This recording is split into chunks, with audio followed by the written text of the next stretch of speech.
আসসালামু আলাইকুম রহমতুল্লাহি ওয়া বারাকাতুহু।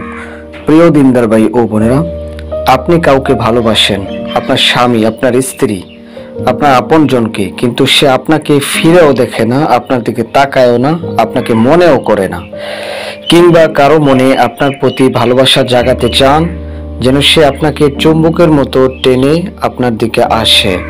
আজ এমন এক আল্লাহ তাআলার নাম বলবো, তদবিরের কথা বলবো। ইনশাআল্লাহ আপনি যদি এই আমল করেন, যার জন্য করবেন তার মন কাঁদবে, আপনি তাকে অবশ্যই পাবেন। জাদুর মতো নয়, এটা কোরআন সুন্নাহ নির্ভর এক সিক্রেট আমল। আল্লাহ রাব্বুল আলামিনের গুণবাচক একটি নাম। মাত্র 100 বার পরে ফু দিলে যেন হৃদয়ে গেঁথে যায় আপনার নাম। তবে একবার শুনে নিন সম্পূর্ণ আলোচনাটি, আজকের এই তদবিরখানার রিলেটেড কথাগুলো, কারণ ভুল করলে আমল কার্যকর নাও হইতে পারে। দিনী ভাই ও বোনেরা, ভালোবাসার টান, মহাব্বতের টান, এটা হলো আত্মার টান। সবই আসলে সৃষ্টি করে সেই একজনই, যিনি আল্লাহ, যিনি অদৃশ্য থেকেও আমাদের প্রত্যেকটি অবস্থার সবকিছু জানেন, অর্থাৎ যিনি সবকিছু পৃথক করেন, সবকিছুই আল্লাহ রাব্বুল আলামিন সবকিছুর খবর রাখেন। আল্লাহর নামের মধ্যেই লুকিয়ে আছে প্রেম, আকর্ষণ, হৃদয় জয় করার রহস্য। প্রিয় দিনী ভাই ও বোনেরা, তাহলে আসুন আমরা জেনে নেই আপনাকে কি করতে হবে। ইয়া শাহিদু, ইয়া শাহিদু এই নাম পড়লে আপনি নিজেই নিজের অবস্থাকে আল্লাহর সামনে তুলে ধরেন। আপনার কষ্ট, প্রেমের আকুতি, মন ভাঙ্গা সবকিছুই আল্লাহ জানেন।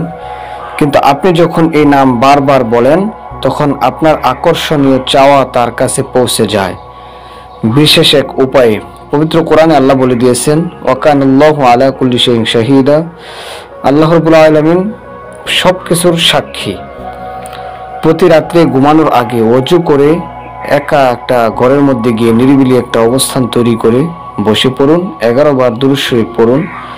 এরপর আপনি এই 100 বার ইয়া শাহিদু, ইয়া শাহিদু, ইয়া শাহিদু, হে প্রত্যক্ষকারী, হে সর্বজ্ঞ জ্ঞানী।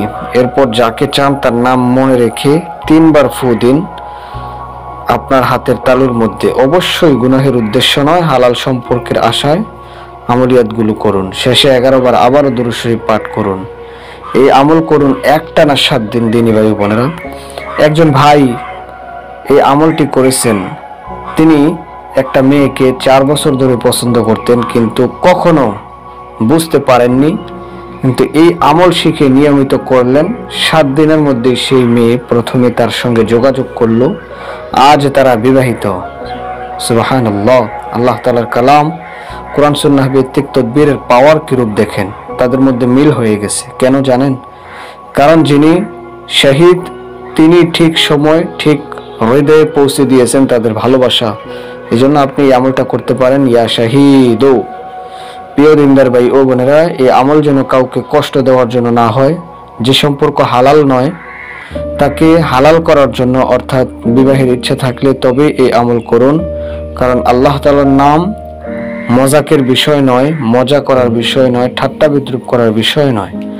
আর মনের ভিতর ভালোবাসা থাকলে তা একদিন ঠিকই প্রকাশ পাবে ইনশাআল্লাহ তাআলা। আপনি কাউকে ভালোবাসেন এবং তাকে হালালভাবে পেতে চান, তাহলে আল্লাহ তাআলার কাছেই চাইতে হবে। আর এই নাম ইয়া শাহিদু যেন আপনার হৃদয়ের কথা পৌঁছে দেয় সোজা ওই প্রিয়জনের হৃদয়ে। এই আমল আপনার জীবন বদলে দিতে পারে অনেক কিছু। শুধু বলুন একাকিত্ব চিত্তে নিরিবিলি অবস্থায় ইয়া শাহিদু, ইয়া শাহিদু, ইয়া শাহিদু তসবিহ নিয়ে পড়তে থাকুন। দিনদার ভাই ও বোনেরা, আমাদের আলোচনাগুলো যদি ভালো লাগে অবশ্যই শেয়ার করুন, সাবস্ক্রাইব করে পাশেই থাকুন। ইসলামিক ভালোবাসা এবং হালাল সম্পর্ক রক্ষা দোয়াগুলো জানতে, প্রতিদিন নতুন ভিডিও পেতে আমাদের সাথেই থাকবেন। আর ধারাবাহিকভাবে আমাদের চ্যানেলের ভিডিওগুলো দেখে অবশ্যই আপনি আমল করতে পারবেন। আপনাদেরকে অনুমতি দেওয়া হলো। আল্লাহ সকলের মনের আশা আকাঙ্ক্ষাগুলো কবুল করেন, আমিন।